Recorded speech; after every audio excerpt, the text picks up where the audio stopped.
So the proper mechanics of a pull-up is super important, right?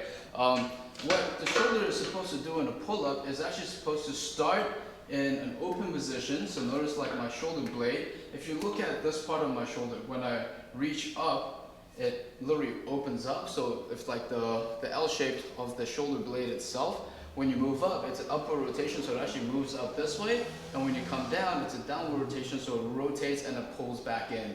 So notice if I'm in this pull-up position, my arm, like essentially you want to be able to open up, and it's actually the lats that's opening up. Try not to have the shoulder joint pop open. You want to keep the lats engaged, but they're nice and loose at the bottom. Then you want to be able to move the lat away, move the shoulder away from the ear. So notice this is the movement that I'm talking about. This is what we call shoulder packing.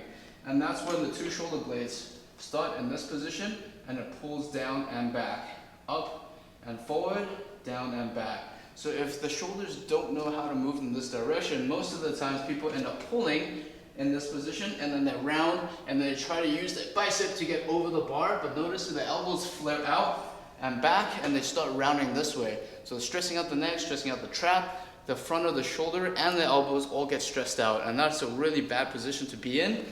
So it's all about how much control you have of the lat and the shoulder blade itself to be able to do a nice strict pull from here. The chin is back, pack the lats and pull at the same time.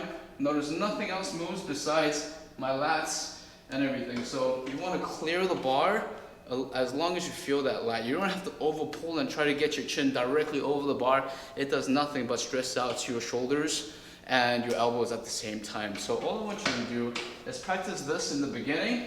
This is what we call shoulder packing. You can do this with a lat pull down with some weight on it, or even just a reverse dip bar. I had this video before where you're just pushing your shoulders away. So notice getting the shoulders up, down and back and away. You want to feel back here in that armpit squeeze through, and the stronger you can feel that lat and the more strong they are, the better the pull-ups will naturally be without any tension in your elbows and your shoulders, and that's where you're going to get all the back strength in the world. Play around with the shoulder packing before you do the pull, and eventually you want to be able to tie all of it together. So it's, you want to first practice pack and then pull, pack and pull, and then you want to be able to combine the two where you're packing and pulling in one strict motion, pack and pull and down. So play around with that.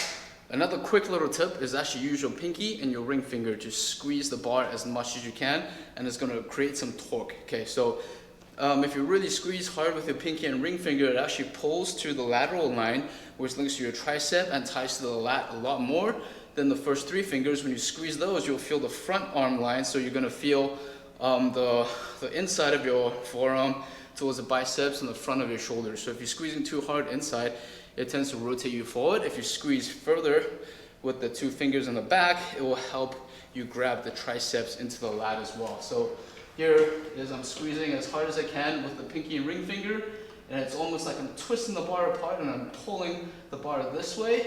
So I'm rotating it away from me and squeezing the lat, and that's going to give you a little bit more power to be able to drive through that lat. Have fun.